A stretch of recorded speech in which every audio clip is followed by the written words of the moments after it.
Throughout this chapter, various key topics were mentioned. For example, in the beginning, individualism was brought to attention. The axiom of individualism is that every person has certain inalienable rights, which include life, liberty, and the pursuit of happiness. For example, individualism holds that as property as such obviously has no rights. There is only the inherent right to a person to his honestly acquired property. There is also the axiom of socialism, which is that individual has no inherent rights.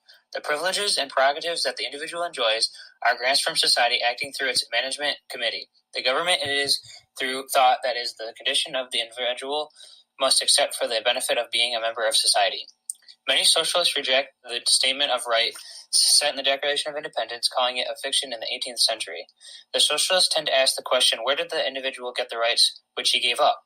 He cannot give up what he never had in the first place, which is the socialist maintains. So what is the thing called government, which can grant and take away rights? Most answers will agree on that point that the government is a social instrument enjoying a monopoly of coercion. The explanation of coercion is the practice of persuading someone to do something by force or threats. So you can imagine how that sounds. Many believe that the government must enforce coercion in order to prevent others from doing it to one another. In short, the essential characteristic of government is power. Freedom of disposition and the interference with your right to live. Rav says it's much like robbery. If you are regularly deprived of the fruits of your labor, you lose interest in laboring. The only reason you work is to satisfy your desires, but what happens when your desires are unsatisfied? You become stingy about laboring and you become a poor laborer.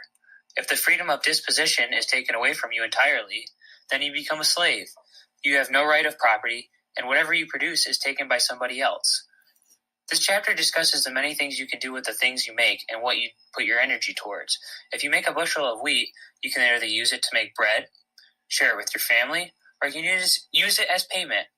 All in all, your ownership entitles you to use your judgment as to what you will do with the product of your labor.